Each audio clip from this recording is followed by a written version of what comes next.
Lepo pozdravljeni na webinarju za učitelje matematike. Lani ste bili prav učitelji matematike prvi, s katerimi smo imeli spletni seminar v živo. Žal se je leto obrnilo, mi pa še vedno se ne moremo dobiti v živo. Gotovo ste pa veseli, da ste se lahko vrnili vsaj v šole in ne poučujete več nadaljavo. Upam, da tako tudi ostane. V letošnjem letu smo na založbi naredili kar nekaj novosti pri matematiki. Proti koncu gre priprava učbenika Matematika 9. Po uspešno zaključeni vertikali samostojnih delovnih zvezkov bomo tako zaključili tudi vertikalo učbenikov. Poleg tega smo začeli pripravljati animirane rešene zglede. Na voljo so vsem uporabnikom naših tiskanih gradiv in uporabnikom interaktivnih nalog na portalu učimse.com. Do začetka naslednjega šolskega leta upam, da zbirko animiranih rešenih zgledov dopolnimo z vsemi težjimi vsebinami. Naredili smo tudi korak naprej v smeri uporabe interaktivnih gradiv za učence. Ker je na portalu učimte.com veliko gradiv, ki niso primerni za učence, ampak so namenjene vam učiteljem, na primer dnevne in letne priprave, predlogi preverjanj znanja, dodatni učni listi, smo za učence pripravili nov portal iUčbeniki.mk. Učenci, ki uporabljajo naše samostojne delovne zvezke, prejmejo v njih kodo za dostop do portala učimse.com. Z letošnjim šolskim letom pa smo to dopolnili in ta ista koda odpira tudi interaktivne učbenike na portalu iUčbeniki.mk. Tako lahko učenci poleg tiskanih gradiv uporabljajo tudi interaktivna gradiva. S pomočjo njih lahko preverijo svoje rešitve, dostopajo do animacij, interaktivnih nalog in drugega. Več o tem kasneje. Za začetek pa vabim soavtorja vertikale samostojnih zvezkov in učbenikov Mitjo Vatovca in Vanjo Cvirk-Karner, da vam poveste, kar sta danes pripravila za vas. Medtem pa imate spodaj rubriko Questions and Answers in ste lepo povabljeni, če se vam postavi kakšno vprašanje, kakšen predlog, ideja, da tja zapišete svoje vprašanje. Mitja, izvoli. Hvala lepa. Evo, moje ime je Mitja Vatovec in sem edini avtor oziroma soavtor, ki je bil skozi celotno vertikalo, torej od 6. razreda do 9. zraven. Tako da bom nekako na kratko predstavil svoje videnje nekih prednosti, ki jih ima SDZ oziroma v primerjavi z učbenikom. Še prej pa vas bom prosil, da odgovorite na 4 vprašanja. To so vprašanja, ki se bodo takole na sredini zaslona pojavila. Tukaj bo Hema, urednica, dala en vprašalnik, 4 vprašanja, 2 minuti, navezuje se na smučarske skoke, nekaj aktualnih skakalcev in pa nekaj, ki so že v nekaj časa v pokoju smučarskem. Tako da, evo, tukaj 4 vprašanja, pozorno preberite in odgovorite.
Ok, zaenkrat je odgovorilo 10 ljudi. Vas je 26, tako da bomo še malenkost bom počakal.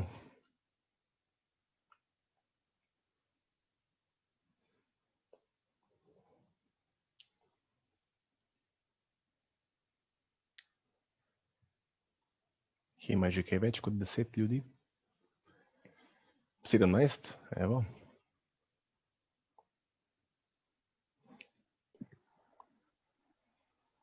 Dolga vprašanja so, pa je treba na vse odgovoriti, preden se sploh pozna, da so.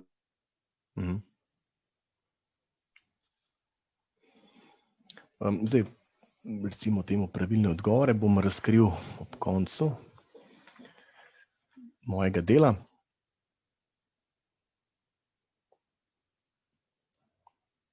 Ok, zaenkrat 19 od 26.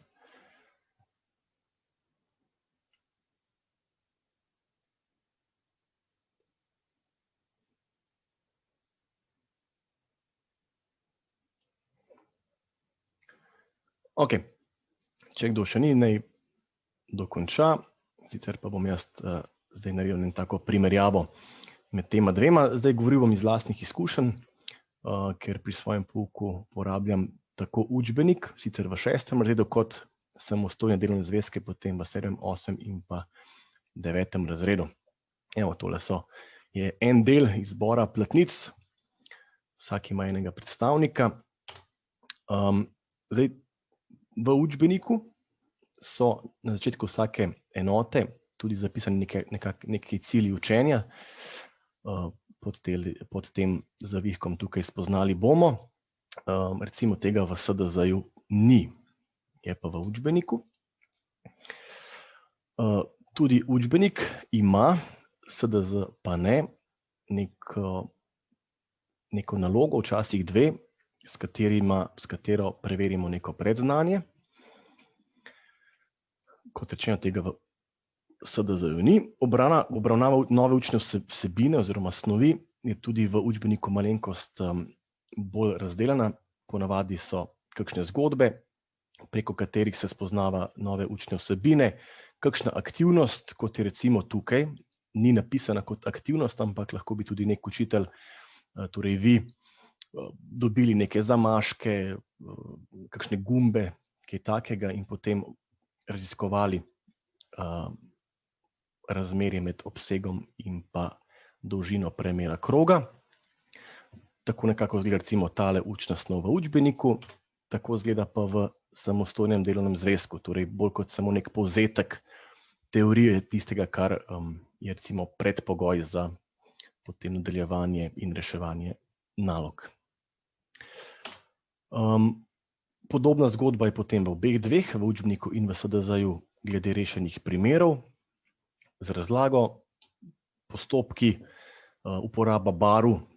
Tukaj vidite pač nekaj počrtano modro, to ste seštevanci in pa rdeči odštevanci. Tudi te barve se v bistvu potem skozi celotno gradivo ali pa skozi celotno obravnavo snovi ohranjajo. Torej vedno so seštevanci modre barve, odštevanci pa rdeče. Tukaj sem opazil en primer, ki se v bistvu navezuje na to anketo, ki ste jo ravnokar imeli. Pogosto se morda verjetno uporablja napak dvakrat več, dvakrat manj in smo bili zdaj po natisu SDZ-ja in pa v bodočem učbeniku na to tudi pozorni. Torej, da uporabljamo to dikcijo trikrat toliko, dvakrat toliko kot nekdo drug ali pa polovico toliko, tretjino toliko. Torej, tukaj nikjer ne boste videli v teh gradivih več, saj ne po natisi, da je nekdo star 4-krat več kot nekdo drug, ampak je 4-krat toliko ali pa ima tretjino njegovih let in ne, da je 3-krat mlajši. To je bilo tukaj ravno v teh skakalcih nekako zajeto. Tudi tukaj spet neke barve in se mi zdi kar smiseln postopek reševanja. To je oboje enako v SDZ-ju in v učbeniku. Zdaj bom pa povedal neko svoje razmišljanje. Kaj je recimo prednost nekega samostojnega delovnega zvezka? Tukaj se imamo neke, mi rečemo temu, okvirčke ali pa kvadratke. Učenec to rešuje notri, nekaj je že predpripravljeno, torej da se on res recimo posveti tistemu, kar je novega, da ne prepisuje v zvezek ali morda pride do napake že pri prepisu in tako naprej. Tukaj sta dva primera. Iz SDZ-ja 7. razred, računanje z ulomki, razširjanje in pa krajšanje ulomkov. Zelo dobra se mi zdi uporaba samostojnega delovnega zvezka pri preslikavah, recimo, da ni tistega prepisovanja v zvezek, včasih želimo točno, da je nek trikotnik tam tak in tak, recimo enakostraničen, da potem, ko ga prezrcalimo čez kakšno nosilko daljice, da nastane romb. Če to učenec prerisuje, potem v zvezek že morda ni tisti trikotnik enakostraničen in dobimo tistega, kar bi si želeli. In tukaj se mi zdi sploh pri preslikavah uporaba samostojnega delnega zvezka velika prednost pred recimo uporabo učbenika.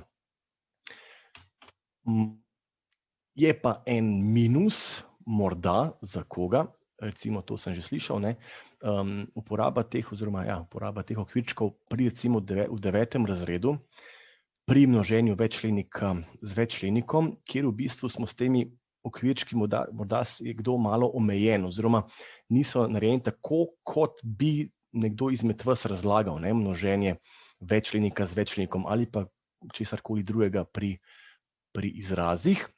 Zato smo včasih nekako sprejeli tak kompromis, da je ena naloga z okvirčki, druga pa recimo ima samo še črto, torej da lahko pa učenec na način, kot ste ga predstavili vi, to reši.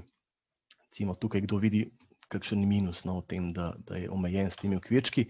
Zelo podobna zgodba morda tudi pri enačbah, kjer spet morda bi kdo kako drugače tole obravnaval, kot smo nekako predvideli mi. Tako je v SDZ-ju, seveda v učbeniku piše samo reši enačbo in ni nič predpripravljeno. Naloge za utrjevanje znanja, to je v bistvu enako, tako v učbeniku kot v SDZ-ju. Potem pa ima učbenik še neke problemske naloge, ki so poimenovane misije v neznano. Tega v SDZ-ju ni. V učbeniku so tudi neke zanimivosti, ki jih v SDZ-ju ni. Potem pa podobna zgodba, spet pri ponovitvi teorije oziroma pri preverjanju znanja. Najprej neka vprašanja, ali veš, kot rečeno v učbeniku in SDZ-jih, in pa tudi nekaj nalog, s katerimi preveri nivo znanja glede na določen cilj. Vedno je tukaj nek cilj zapisan in potem naloga, ki ta cilj preverja. Tukaj sem pa zapisal še nekaj stvari, ki so nekatere so v obeh, druge pa samo v učbeniku, recimo GeoGebra je samo v učbeniku, je ni v SDZ-jih. Projektna naloga, to je v 7. razredu, ki je tudi v učbeniku, ni pa v SDZ-ju. Matematična preiskava enako 7. razred, učbenik da, samostojni delovni zvezek ne. Empirična preiskava v 9. razredu je pri obeh, v SDZ-ju in v učbeniku. In evo, zdaj pa že vidite najprej črn zaslon. Tako da je pa to, kar rekla prej Hema, v bistvu učenci in tudi vi lahko dostopate, tudi če ste uporabnik samostojnega delovnega zvezka, tudi do vseh vsebin ali pa do vsega, kar je v učbenikih. Torej jaz večinoma uporabljamo SDZ-je, torej 7., 8. in 9. razred in mi je to bolje, ker vse, kar je v bistvu tudi v učbeniku, lahko jaz itak imam, seveda, ampak vi kot učitelji pa tudi lahko dostopate do teh stvari preko portala Učim.te. Ok, zdaj ne morete se oglašati, lahko kakšno vprašanje morda mi postavite. Ja, tukaj evo, že vidim, moti me tudi, da so določeni že predznaki. Ja, to je tisto, o čemer sem govoril, pri izrazih in pa morda pri enačbah, da te okvirčki oziroma te kvadratki malenkost omejujejo. Lahko pa pač v tako nalogo potem rešijo v zvezek, recimo. To je nek kompromis. Darja Čermel ima tudi rokico gor, tako da Hema mislim, da ji moraš dovoliti, da lahko vpraša.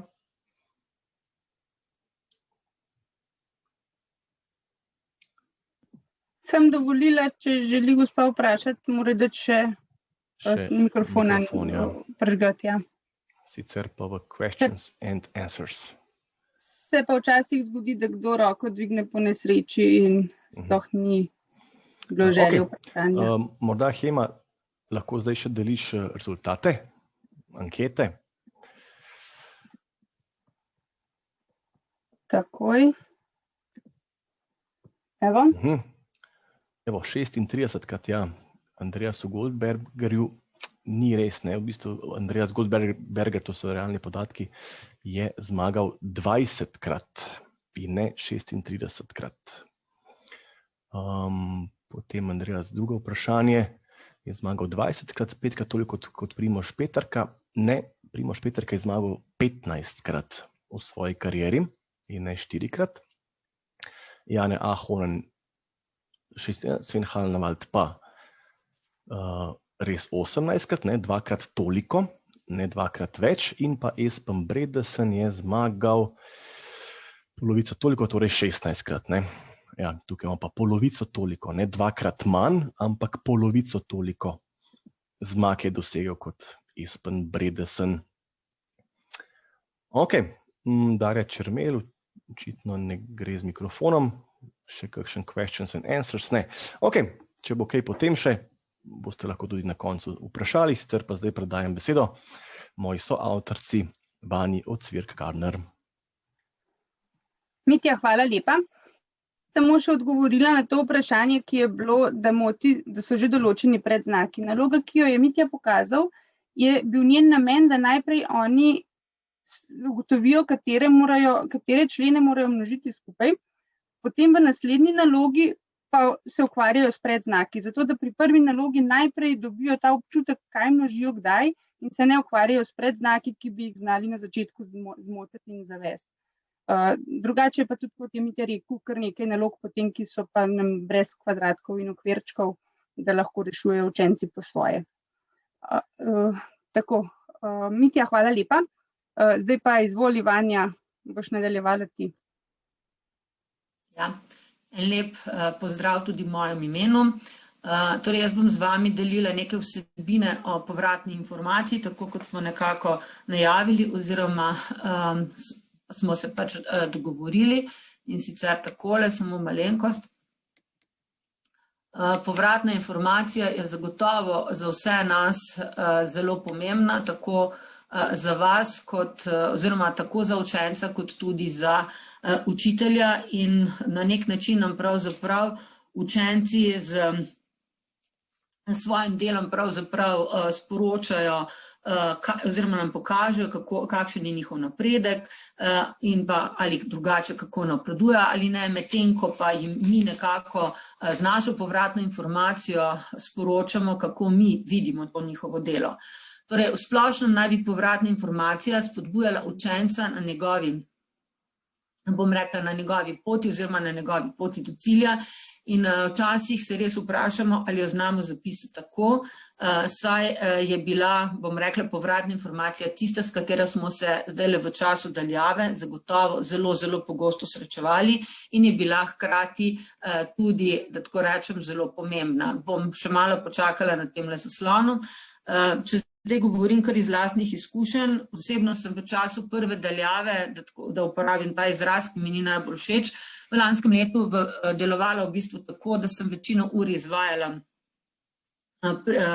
tako, da so učenci imeli pripravljene gradivo, ali je bilo to lekcija, ali so bili to PowerPointi, bilo je precej posnetih filmčkov, na osnovi katerih so delali, in potem so mi morali svoje gradivo, torej to, kar so potem naredili sami, kot vaje, ki so bile zraven zapisane, so morali to potem slikati in mi oddati v spletno učilnico. Na ta način sem jaz potem lahko spremljala njihovo delo, seveda tako, da sem pregledala, kar so mi oddali, in zapisala komentar. Takrat sem načeloma pregledovala vse naloge in moji komentarji učencev so bili pravzaprav zelo skopi in so bili dejansko bolj v stilu: dobro, vidim, da napreduješ, se trudiš, tudi veliko napak in podobno. Ampak karkoli na način, da bi pa učenca morda ali spodbujala ali pa mu vsaj pokazala, kaj mora odpraviti, pa mu verjetno s tem res nisem povedala.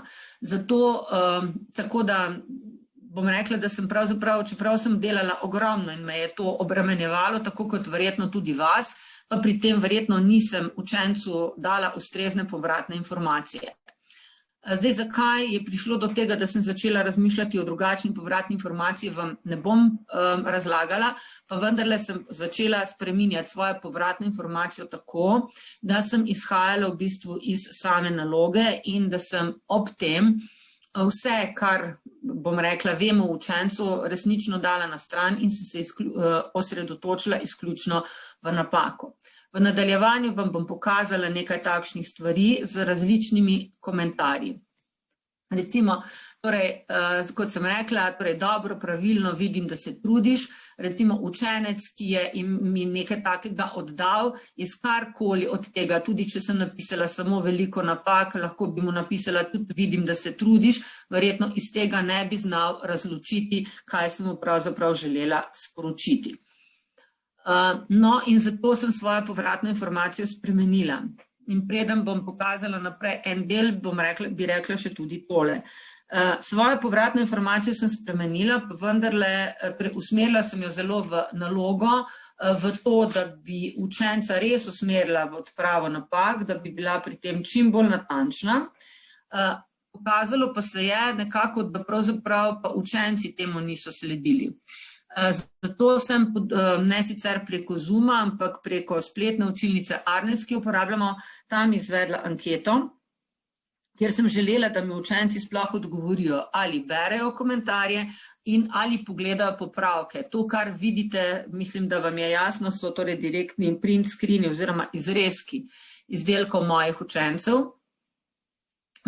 In te izrezke seveda, oziroma ne, pač pri vas so izrezki, svoje celotne naloge lahko učenci tudi pogledajo. In ko sem jaz že spremenila povratno informacijo, sem gotovila, da verjetno nekateri sploh ničesar ne pogledajo, ker so bili naslednji dan, bom rekla, oddane naloge, v bistvu so se ponavljale napake, pomeni, da niso nič spremenili. Tako da danes to zdaj počenjam tako, da imam pripravljen seznam svojih učencev in vsakemu učencu enkrat do dvakrat na teden, ko smo bili na daljavi, sem zapisala komentar tako, da je lahko iz njega črpal, kaj ima realno prav, kaj ima narobe. Poglejmo nekako, kaj mislim s tem. Recimo, zdaj je tu že precej izboljšan komentar, recimo pri B nisi zapisal množice rešitev, napake v rešitvah so zaradi predznakov, bodi pozoren, in pa pri F, recimo to je tlele del zgoraj, imaš napačno kvadriranje. To pa je zdaj že počasi povratna informacija, ki učencu pove, kaj je nekje naredil in kaj lahko odpravi. Ker če mu pa konkretno napišem napačno kvadriranje, pa lahko to gre pogledati, seveda pri tem, da je to točno zavedeno kje. Lahko, torej splošna povratna informacija pa bi bila, ali pa še boljša od vsega tega pa bi bila, pokazal si, da poznaš pravila za reševanje enačb, kljub temu, da ponekod zamenjaš predznaka, ko všeč odštejemo na obeh straneh. Bodi pozoren pri odpravi oklepajev, ko imaš množenje in negativen predznak. In pa recimo še torej ponovi pravilo za kvadriranje in ga ponovno opomnim, kje. Na ta način torej skušam učencu natančno povedati, kje naredi napako in pa zaradi česa se mu ta napaka dogaja. Je pa res, da zaradi tega recimo v času daljave nisem to pregledovala vsak dan vsem učencem, ker je to preprosto nemogoče. Če pogledamo zdaj tale izrezek, ki je pripravljen, namenoma boste zdaj videli komentarje približno, kako sem jaz z njimi, da tako rečem, rasla. Najprej sem mu Mara napisala recimo nekaj napak. Potem recimo poglej počrtano in popravi. Torej učenca sem na nekaj opomnila, nisem mu pa povedala kaj in kaj meni to počrtano recimo predstavlja. Potem pa če pogledamo zdaj spodnji del, od kvadrata prvega dela si ta kvadrat še odštel, zato je rezultat napačen.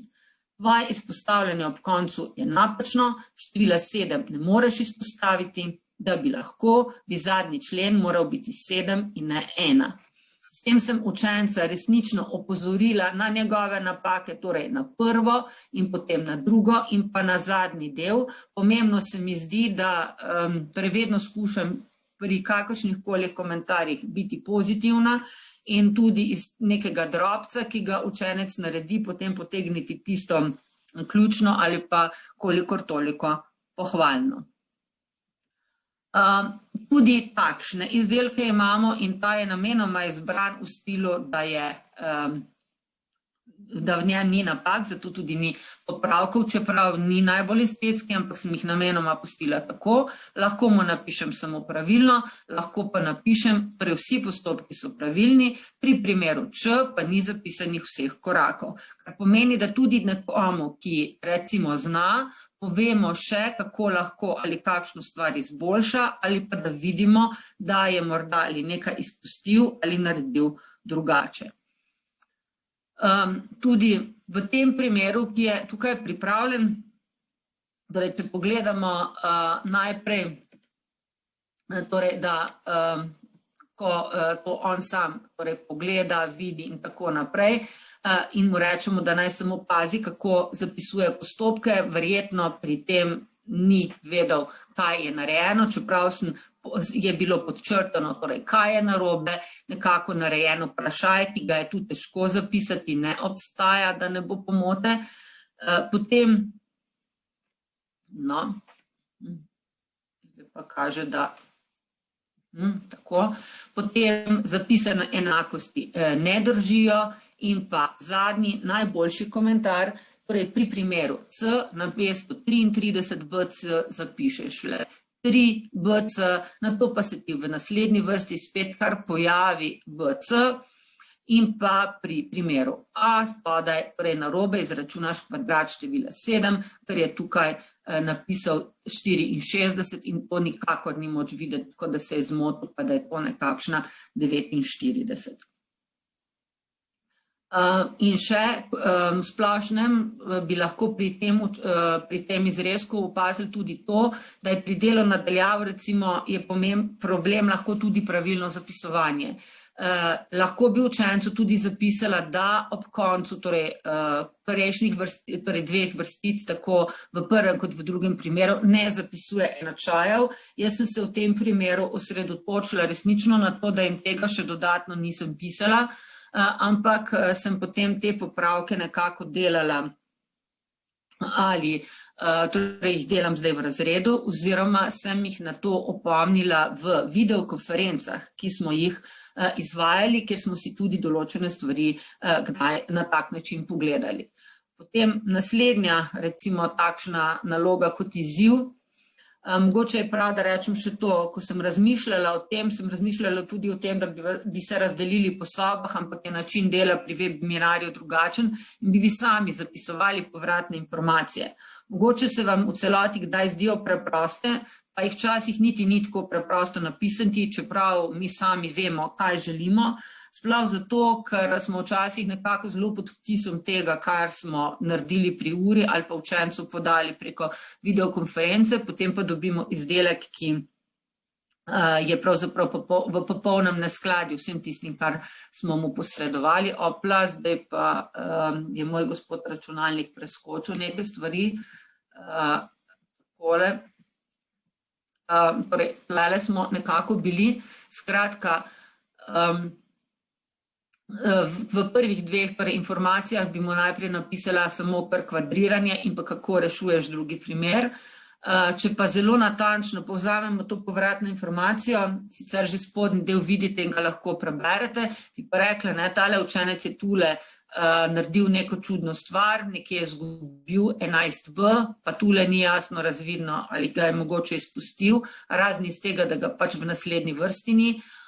Potem je tukaj sicer pravilno kvadriral in takoj odpravljal in kvadriral in že odpravljal ta enačaj, tako da ima to tukaj v tem delu zapisano. Skratka, ima kar nekaj napak, zato ga resnično, torej tako kot vidite spodaj, res opozorim na vse, kar lahko izboljša. Torej tudi to, da če bi bil rezultat pravilen, zdaj pa bi bilo to izpostavljanje pravilno, tako da upozorim ali pa pokažem na to, da kaj pa vendarle zna in kaj je bilo, bom rekla, dobro. Naslednji primer sem izbrala zato, ker čeprav jaz žal ne moram uporabljati gradiva naše založbe, ker pač je preko učbenega sklada še vedno v veljavi drug učbenik. Tudi moji učenci se srečujejo z nalogami, ki so v našem SDZ-ju in tako so imeli recimo tudi to nalogo in recimo pogled, kaj je nekdo naredil. Tu je bilo meni vmes presenetljivo to, da so imeli učenci v tistem času, ne bom sicer zdaj razlagala podrobnosti, največ napak pri osnovnih, torej minimalnih ciljih. Kot vidite, je bilo ogromno napak s poenostavljanjem, da ne govorimo o tem, koliko enačajev ni zapisanih. In moram iskreno priznati, da tu se jim je to zgodilo v glavnini in smo te stvari potem tudi ponovili. Zdaj pa, če se pogledamo še recimo komentar, to je pa zdaj direkten komentar iz spletne učilnice. Zapiši v poenostavljenih razmerih so napačni, vrstni red je pomemben, a ga ne upoštevaš, to je veljalo za to nalogo, ker je bilo drugače zapisano. In potem pri B napačen zapisu razmerja oziroma postopek iz zapisanega tega ne dobiš. Opozorila sem ga, torej, da ima veliko napak pri minimalnih standardih, zato ker bi recimo bilo naprej, so bile stvari bistveno bolj rešene, glede na to, da se vprašanja resnično v naših gradivih nastopajo oziroma gredo od minimalnih oziroma od lažjih k zahtevnejšim potem ciljem. No, potem še tu ena od nalog, ki na prvi pogled, ko si jo učenec sam pogleda, se zdi pravilna, pa vendarle, recimo bi veljal zdaj kar konkreten komentar, mislim, da že precej izboljšan, da je v besedilu naloge zapisano, da je drugi kod za 12 manjši od prvega in da ga na to opozori, torej klicaj v sliki, namesto 12 minus x pa bi morala biti napisana x minus 12, zato enačba ni pravilna. In da je hkrati pri svoji enačbi tudi narobe ta oseba odpravila oklepaj. In pa še kako bi sam sebe preveril ali preverila, torej da ta rešitev, ki jo je pripravila oziroma učenec naredi, ni pravilna oziroma ni možna. Potem še ena, ki me je hkrati zelo zbodla, to je naloga, kjer je otrok izhajal iz besedilnih nalog in je dobil tale komentar,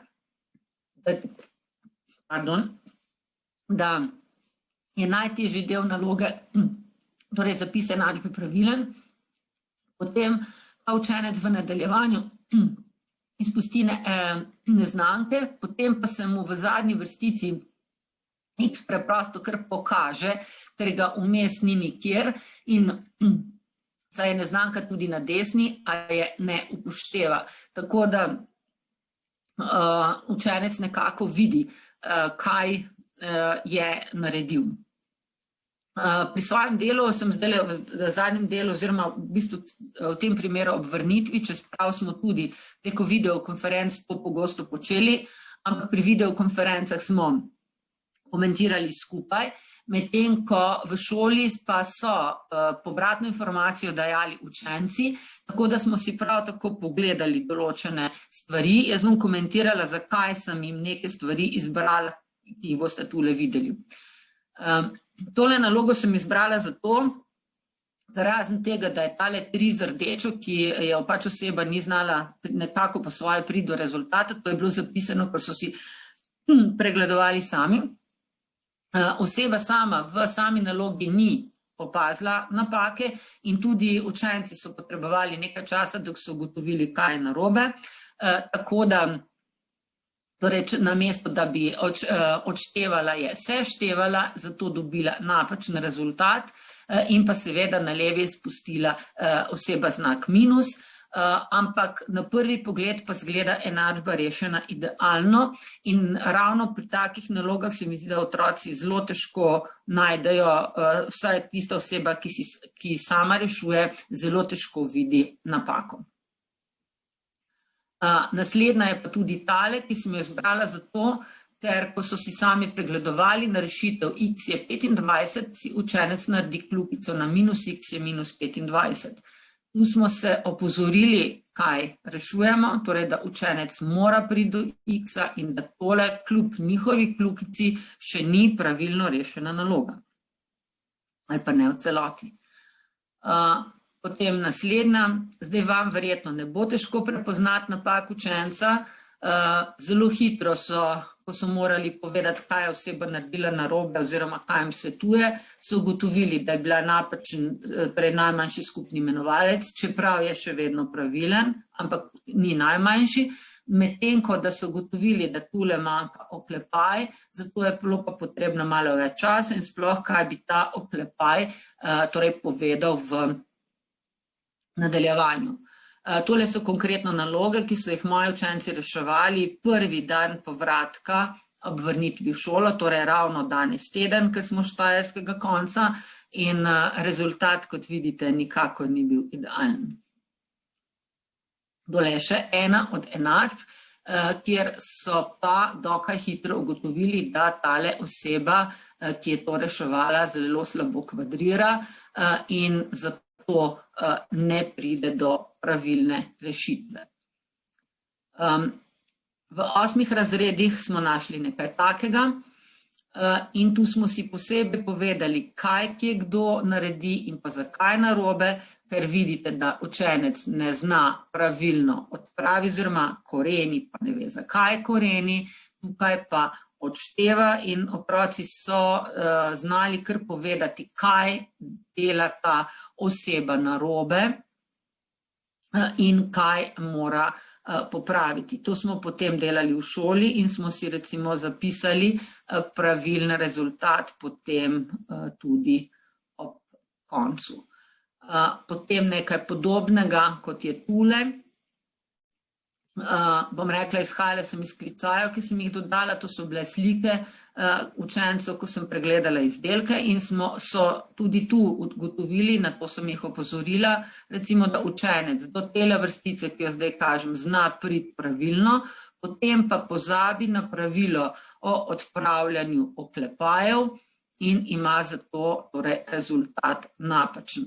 Torej to, o čemer zdaj govorim, je bila povratna informacija v stilu sošolcu, samo da smo to delali skupaj, ker se zdaj nisem šla neposredne izmenjave listov, tako kot tule, ko dostikrat slišimo, ko marsikdo reče, jaz se bom vse delam na pamet, kaj ta njihov na pamet pomeni, ker tukaj pač iz njegove številke, ki je popolnoma narobe, ne moramo razbrati niti, kako je to naredil. Zdaj, jaz sem si ob koncu dodala tudi tole, kar bom nekako podelila, čeprav ne vem, koliko se boste vi lahko držali ali pa se boste odločili, da boste to počeli.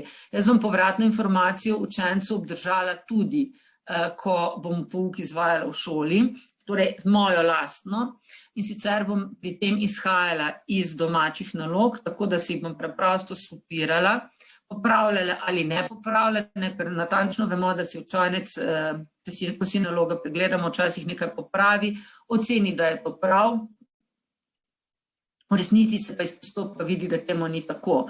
Tako da bom počela to v razredu, ne sicer nenehno, verjetno pa tedensko nekaj učencem, čisto različno, oziroma bom izbirala verjetno takšne, ki jim gre težje, zato da bomo skušali odpraviti težave, ker je takšnih učencev zdaj sploh po daljavi kar nekaj. Glede na to, torej kako si pomagati, če pa morda pri pripravi kakšnih gradiv in pa preverjanj, čeprav vas je na tole torej kolega že opozoril, torej vedno imajo učenci v naših gradivih oziroma v učbeniku imajo zapisano spoznali bomo, v samem delovnem zvezku pa potem na koncu poglavja kot ali veš različne vprašanja. Vse to vam je lahko v pomoč pri pripravi preverjanj.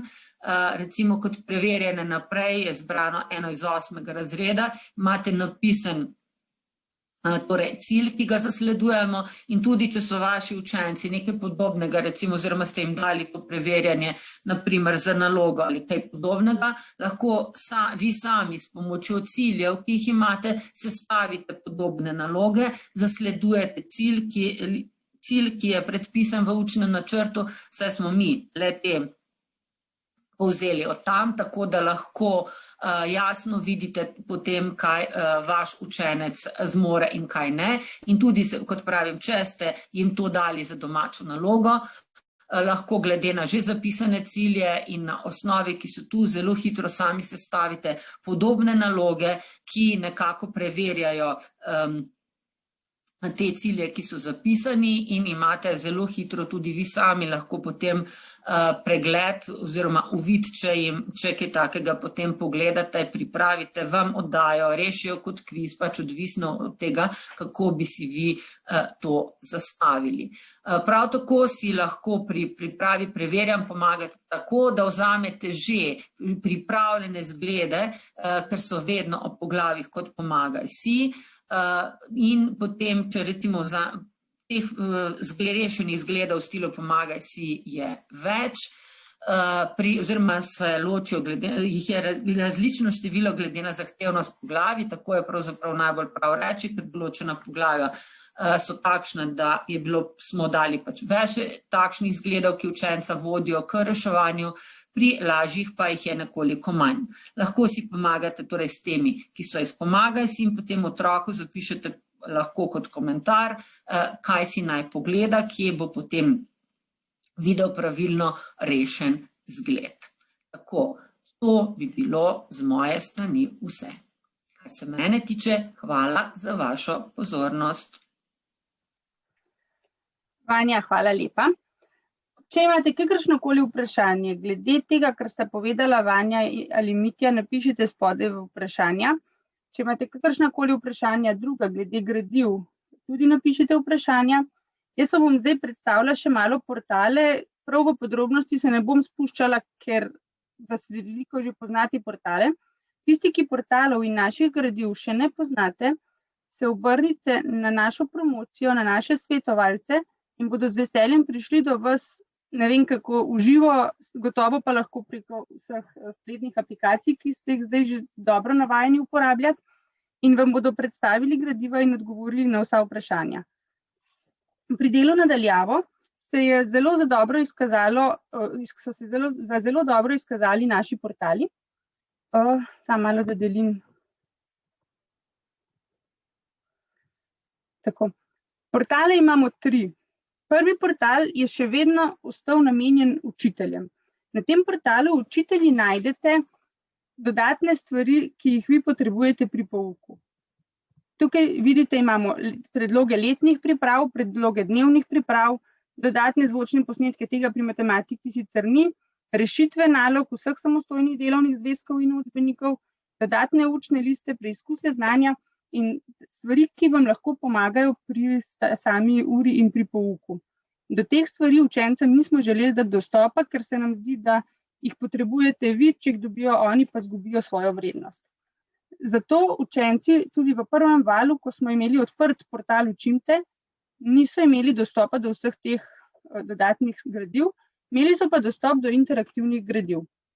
Kot vidite, tukaj imam jaz naložene na svoji polici interaktivna gradiva. Vsa tiskana gradiva naše založbe imamo tudi v interaktivni obliki.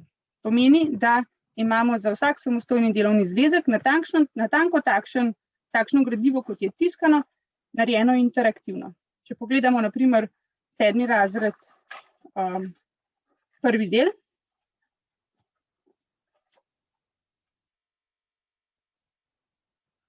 Pa gremo pogledati na primer na stran 33.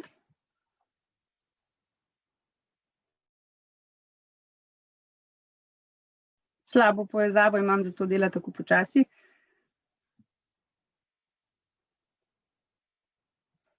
Zdaj, stvar, ki se bo odprla, je točno takšna, kot če vi odprete gradivo, tiskano gradivo na strani 32 in 33. Gradivo je točno tako. In vi lahko živo ali nadaljavo pokažete učencem, to projecirate na tablo ali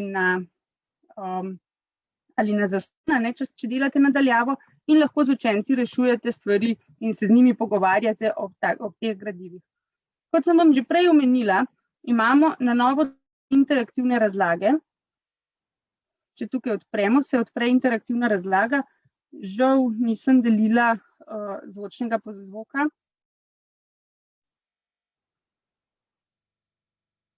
Gleda, da mi res zelo slabo dela internet, upam, da me vsaj slišite. Boste morali sami to te interaktivne animacije. Tukaj je, kot je Mitja povedal, že v samostojnih delovnih zvezkih ni vseh daljših uvodnih motivacij in zgodbic na začetku, v interaktivnih različicah pa jih lahko odprete gradiva iz učbenika oziroma slike, kakršne so v učbeniku, daljše uvodne motivacije. Zato, da imate tudi tukaj na voljo in lahko učencem prikažete. Tudi druge stvari, o katerih je Mitja govoril, da so v učbeniku, bomo počasi dodali v samostojne delovne zvezke, torej modeliranje, GeoGebro in razen misije v neznano, tega ne bomo dodajali, te druge stvari pa bomo dodali počasi notri, zato da bo stvar vedno bolj obogatena in imela vedno več stvari notri. Čakajte na vprašanje. Hvala lepa za podatek, da dobro slišite, ker me to res skrbelo. Nikoli ne vem, ali govorim samo o sebi, ali ste tega vi navajeni iz razreda. Drugi portal je namenjen predvsem učencem.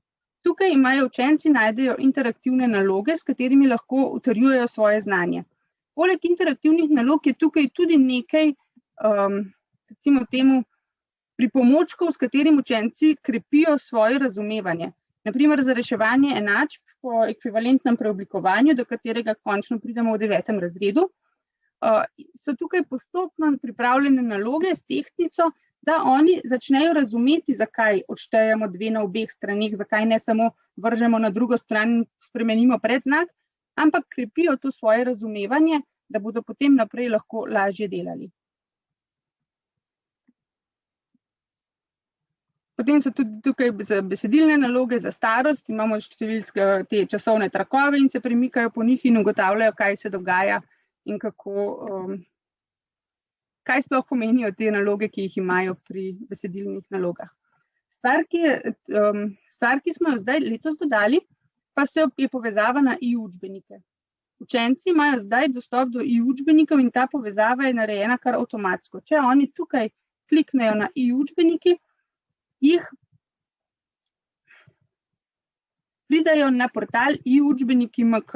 Na tem portalu imajo vse svoja gradiva, ki so odklenjena. Gradiva, ki jih uporabljajo v razredu, imajo tukaj odklenjena. In lahko oni preko tega portala dostopajo do interaktivnih učbenikov.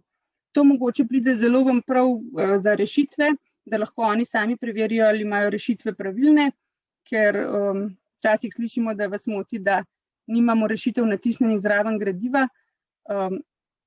Tukaj pa lahko učencem ponudite, da si sami prikažejo rešitev in preverijo, ali so reševali pravilno.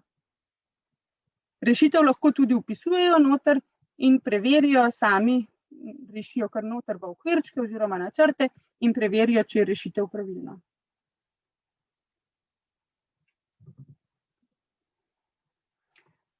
Zdaj, očitno nimate nobenih vprašanj več, tako da bi jaz kar počasi zaključila. Prej, ko je Vanja govorila, sem premišljevala o tem, kako lahko učitelji z dobro povratno informacijo res pomagate učencem zoreti. Zoreti v matematičnem pogledu, da lahko oni se naučijo na svojih napakah in vidijo, kje so naredili napako. Če jim vi samo napišete naloga narobe rešena, bodo naslednjo nalogo rešili prav tako narobe. Če pa jim vi daste dobro povratno informacijo, pa jim daste možnost, da čim hitreje odpravijo svojo napako. Hvala vam za udeležbo. Če boste imeli kakršnakoli vprašanja, kot sem prej rekla, se obrnite na naše svetovalce. Lahko pišete tudi na mail učbeniki@mkz.si. Vabim pa vas tudi, da se nam pridružite na naslednjem webinarju. Naslednji webinar bo 4. aprila. Takrat pa bosta z nami avtorja Mitja Vatovec in Uroš Medar in vam bosta povedala, kako lahko z uporabo naših gradiv ali brez gradiv učence vodite, da spoznavajo matematiko prek aktivnosti, prek raziskovanja in kako lahko jim pomagate, da krepijo svojo geometrijsko predstavo, da jim bo šlo tudi geometrija bolje. Hvala za udeležbo, želim vam lepe pomladne dni, pa se vidimo 4. aprila. Nasvidenje. Nasvidenje. Nasvidenje.